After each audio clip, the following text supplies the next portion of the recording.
สบายดีแล้วก็สวัสดีพ่อแม่พี่น้องกันเบิดสุขคนพี่น้องมื้อนี้ก็คือ มีข่าวบ่ดีปานใดพี่น้องเนาะคือได้ยินข่าวน้องเอาเบยเพิ่นกำลังสิไปท่าแขกอหยังสักอย่างพี่น้องเฮาสิไปถามเพิ่นเนาะเราไปทำงานเอาไปแต่เฮิงแล้วเอาเดียว เอ้าพี่น้องนี่มาหาน้องเอาเบย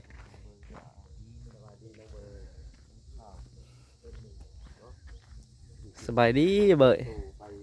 ไปเยี่ยมแม่ปีใหม่ไปได้แล้วเบยอยากไปหาแม่ ไปยำแม่ ปีใหม่ แม่ เอาสบายดีก่อน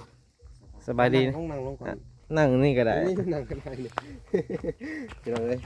คิดฮอดแม่บ่เนี่ยไหนอยากไปเยี่ยมแม่เนาะ แม่น เอาเบยคิดฮอดแม่เนาะเพิ่นว่า จะแม่นและปีใหม่คงไปเยี่ยมเพิ่นเนาะ ติดต่อกันเฮิงแล้วบอกกับแม่ ติดต่ออยู่ แสดงว่าติดต่อทาง โทรศัพท์เพิ่นเนาะ แม่อยู่ใช้ก็ต้องเบย ตะแกก ถ้าแค่ติดต่อกันได้อยู่เนาะเดี๋ยวสิไปมื้อนี้เพิ่นก็นัดกันอยู่แล้วว่า นัดอยู่ โดยทางบ่ลาวว่าพ่อทางก็ฮู้เพิ่นนี่เนาะพ่อฮอนกะ อันนี้ก็ ไปจังมื้อนะเบย วัน2-3 มื้อ วัน2-3มื้ออ๋อ โอเค2-3มื้อ ไปยามแม่เนาะ ปีใหม่เพิ่นน่ะ ปีใหม่กินฮอดเนาะปีใหม่นี่ก็กินฮอดพ่อแม่ มัน2-3มื้อเนาะโดย สรุปแล้วก็เจอแม่ตั้งแต่โดนแล้วบ่ตั้งแต่มีโทรศัพท์เนาะ แต่บ่ได้ค่อยบ่ได้ท่านบอกซุมาอ้ายเนาะ บ่ โดยแต่แบบคิดฮอดแห้งนะสงสัยแบบว่าอยากไปหาคือช่วงเฮานี่แหละเนาะพี่น้อง แม่ คนที่คิดฮอดแม่ก็มันว่าก็บ่ได้พี่น้องเอ้ยก็มีแต่อันมื้อนี้ก็สิได้ไปส่งน้องเนาะบ่พอเนาะไปส่งขึ้นรถวะ ส่งขึ้นรถ เดี๋ยว ก็มีแต่ชุมเฮาก็สิท่าอยู่แถวนี้เนาะบ่พรท่าน้องเพิ่นมาพี่น้องเอ้ยแต่ว่าเวลาก็ผู้ดีมีอันแม่แก้วเพิ่นเอามาถามเงินมาแล้วให้ไปซื้อเสาพี่น้องเอ้ยเนาะก็มีแต่ท่าเอาเบยอันน่ะลงมาก่อนจากที่ได้ไปซื้อเนาะเดือนอะไรเนาะเบยจักมื้อนะเบยสิมา 3 มื้อ แล้วก็ เนาะ ว่าด้วยคนที่เฮาคิดฮอดแม่ชื่อนี่บ่หรือวันใดก็บ่ได้นั่นหรอกเนาะ บ่ คนคิดฮอดแม่เนาะพี่น้องเอ้ยจะสิว่าจังได๋เนาะบ่คนแล้วไปนี่ขึ้นรถอีหยังไปนี่ รถช่างแถว โอ้รถ รถทางแถวอยู่จุ่มนี่เนาะ รถทางจะซุ้มนี่ก็ได้เนาะ ช่องแถวนี่ก็สิไปลงซีโน่ก็ต่อรถอีก ต่อ แม่นตอนได้ตารอดได้ แม่ รถเมล์เนาะ แม่น ก็บ่โดนตามหลักแล้วนี่มันก็อันถ้าเกิดว่าโอ้ไปฮอดภูแล้วก็อีกประมาณบ่ายก็ฮอดแล้วถ้าแข็งบ่ได้ไกลเนาะบ่ายก็ฮอดพี่น้องเอ้ย เพราะว่าทางน้องอาเบยนี่ก็เคยไปทำงานมาก่อนเหมือนบ่เคยไปอยู่ตะแขกมาก่อน เคยไปอยู่ท่าแขกเคยไปทำงานมา อ๋อ ก่อน เคยเดินทางอยู่ เคยไปเนาะ เฮ็ดงานทางน้องเบยแต่สมัยก่อน เฮ็ดงานเรียกว่าธรรมดานี่ล้างรถ โอ้พี่น้องเอ้ยเนาะแต่แล้วแต่น้องตัดสินใจเนาะ ก็ดีคือกันแบบว่าเราก็ได้ไปหาพ่อหาแม่เนาะไปกราบพ่อกราบแม่ในวันปีใหม่เด้อ บ่ นี่แหละขอพรเพิ่นเนาะให้อยู่ดีมีแห้งเมื่อจังไดกะเขาเป็นลูกกะดีแหละได้ไปเทื่อนึงปีนึงได้ไปกับพ่อกับแม่เทื่อนึงเด้อเบ้ยเด้อ บ่ เอาจังไดกะภาพกลับมาเข้ามาไปแหละเด้อว่าก็สิถ่าอยู่พี่ถ่าเจ้าอยู่ในเฮือนเจ้านี่แหละกะสิได้ทางเบิ่งเสาเขาเจ้ามาก็สิได้สั่งเด้อ บ่ เสาเฮือนพอเสาเฮือนมาแล้วได้สั่งเสาเฮือนแล้ว สิมีเฮือนนะเนาะ ที่มีเฮือนแหละขอบคุณแม่แก้วโอ้แม่แก้วเพิ่นก็ฝากเงินมาให้แล้วทางแม่แก้ว USA เด้อ บ่ เพิ่นก็ฝากมาให้บ่ลาสิได้ไปซื้อเสาเลยพี่น้องเอ้ยเนาะต้องขอบคุณเพิ่นแต่ว่าอาเบ้ยก็กินฮอดแม่พี่น้องเอ้ย เอาเบยเพิ่นคิดฮอดแม่ก็เลยอยากไปหาเนาะ ไปบ่ได้บ่ บ่ไปก็ได้ เออ เพราะปีใหม่ ปีใหม่เนาะโอ้ปีใหม่เนาะแม่นแหละเนาะทั้งบ่ลาก็ยังได้กลับมุงกลับแม่เนาะแล้วบ่พรจะได้กลับแม่อยู่บ่ปีนี้ ครับอยู่ เอ จักปีแล้วบ่ได้พ่อแม่ตั้งแต่เฮิงเลยเนาะมึง ตั้งแต่4-5 ปีหลัง นี่ครับปีบ่บัวได้ไปกลับแม่อยู่บ่ปีนี้ โดยไปอยู่ บ่เบ้ยก็อยากไปกันแล้วเหมือนพร้อมเนาะ แม่น กับปกติเพิ่นพี่น้องเอ้ย ปก เนาะ ติช่วงปีใหม่เนาะ ช่วงปีใหม่แต่ว่าไป แต่ ระยะนี้มันก็ยังอยู่ในช่วงปีใหม่อยู่เนาะยังบ่ทันดอกยังบ่ทันสายพี่น้องเอ้ย บอกกล้าตอนแรกก็ได้ อืม บ่เกี่ยวกับเทศกาลดอกกล้าพ่อกับแม่ บางคนเขาก็นิยมเฮ็ดตอนปีใหม่นะ เขานิยมกัน มันเป็นวันแม่ได้ตอนปีใหม่วันแม่ได้ของลาวนะวันผู้ใหญ่นะวันกราบผู้ใหญ่นะเนาะแต่เบ้ยก็แบบ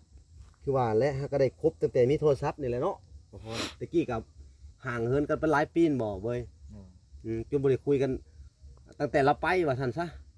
แม่นเนาะทุกเซตตั้งแต่7 ปีถึงแล้วตั้งแต่อายุ7 ปีแม่นบ่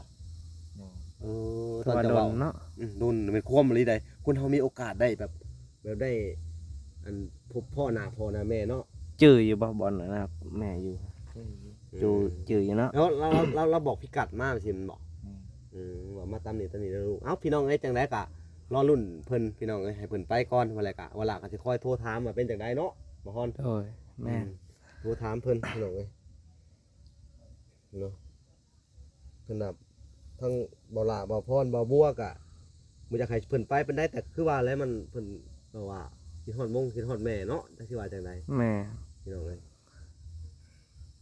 นี่แต่ว่าอย่างไรกะแม่นความได้งมเงาเนาะพี่น้องคิดฮอดแม่ส่งคิดฮอดแม่หลายเด็ดเป็นบ่ลากอะคือสิคิดฮอดคือกันแหละเนาะบ่ฮอดเนาะบ่ได้เห็นกันหลายปีครั้งแรกในชีวิตที่ได้ไปหาแม่พี่น้องเอ้ยเนาะ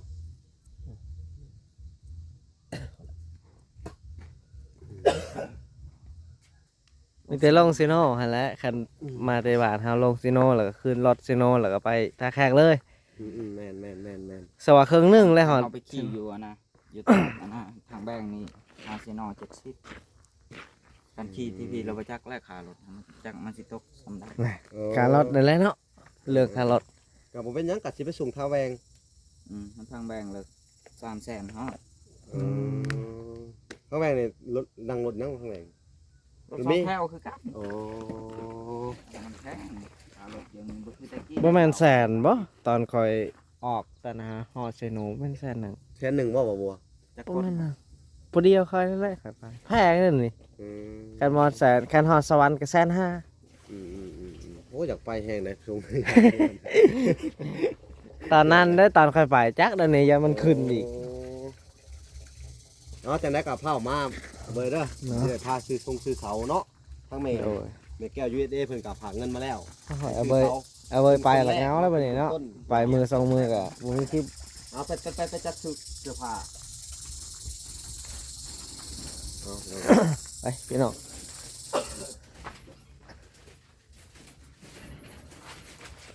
เอาเบยเตรียมตัวพี่น้องเนาะ เก็บเสื้อผ้าก่อนนะสิได้เห็นหน้าแม่แล้วอดเอาเย็น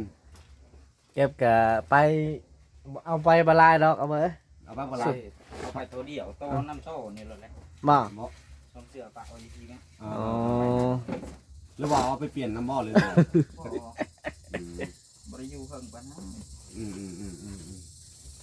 เอาไปเลยก็สิฮุกไปหมดเลย พี่น้องเปลี่ยนเสื้อผ้าเลยเตรียมตัวออก เอาอย่าไปแกะใส่ได้จังนั้นพื้นหือเลยเช็ดจังได๋ เด้อ ก็ให้ FC เบิ่งแล้วแหละ พี่น้องเอ้ยเอาไปกันดีใจน้ำเพิ่นที่ได้พบพ่อแม่เนาะบ่บัวเนาะ แม่นดีใจน้ำเพิ่นเนาะ ดีใจก่อนพี่น้อง ก็ เอ้ย ปกติเนาะปีใหม่นี่ผู้ใดก็อยากพออันน่ะแม่เนาะ เต้นแห้งเลยพี่น้องเอ้ย ยกดีใจ เอาเวลาก็ดีใจน้ำเพิ่นเนาะพี่น้องเนาะก็มีแต่ว่าเพิ่นเดินทางปลอดภัยเนาะในใจก็อยากไปส่งเพิ่นแบบฮอดบ่อนเพิ่งแม่แห้งดีเนาะ เนาะแม่ แต่ว่าทางพวกกับ มันไกล มันไกลเลย มันไก่แห้ง ภารกิจเนี่ย เต็มถังบ่ฮอดดอก บ่หอดได้ค่อนข้างจะหลายเติมไป4-5แสนล้านมั้งหอทุน บ่ดอกเขารถจักรกันในหมู่ 300,000ฮอด 200,000ป้ายนี่ก็ฮอด ตะแขกเนาะคันหอดเซโน อย่างนี้เอารถใหญ่อันนี้ไปนี่ก็ได้รถ นี่ จักรใหญ่เนี่ยน้อยหนึง มัน ก็ ก็ ได้ สิไวอยู่ ไว้อยู่นี่ได้ใช้ไปส่งบ่แหละไปฮอดแม่เจ้าบอกไปบ่แหละก็ถ้าแขกไปบ่แหละ ย่านเฮาลงทางจังได๋นี่ เอ้ยเยอะ อันย่านเฮาลงทางคันเฮาขี่สองแถวนี่บ่เป็นหยังดอกให้บอกลงตะแคกเขาก็ไปส่งเอาไว้อยู่ฮะ โอ้ แบบเฮาฮู้จักซื้อบ้านล่ะเขาสิไปส่งให้ โอ้ คันขี่รถจักรไปนี่เฮาก็สิบ่เจอทาง จากมันเลี้ยวไปใส่ในทาง แล้วก็ถามตุกๆติกๆสกลงสกแลตนั่นแหละ โอ้ย กุลุกกุลิถามเอา คือว่าร้อนมันใช้ อ้าวพี่น้องเอ้ยก็จะเดินทางเก็บของไง ดู ครับสองโตเสีย ไปสองโต๊ะนะแต่ถุงย่างหันน่ะมุ้ยกระเป๋าสิเลย ใช้โตแล้วแหละ แต่ถุงโต๊ะเลยอ๋อพี่น้อง คือบ่ใส่อีกอันนั้นสองอีกตัวหนึง อัดเข้าไปเลย ไปแล้วอ่ะนี่ ไปเลย อย่างที่สองแถวไปไทยในออกเรื่องตลาดซะ8 โมงไปพุ่น ช่องแถวตะไดถังยังก็ทันในเอาช่องแถวทุกผิด แม่น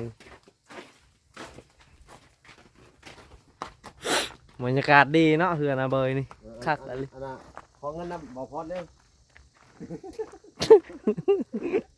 บอกพร คือไปเลยว่า อะไร ใจเย็นก่อนบอกพร เจนเย็น ฟังคนแล้ว ไปจังไหนก็เมื่อจังนั้นมื้ออื่นมื้อหือก็เมื่อแมันบ่ครับเบย2 มื้อ 3 มื้อตาแขกนี่ใกล้ๆนี่เอง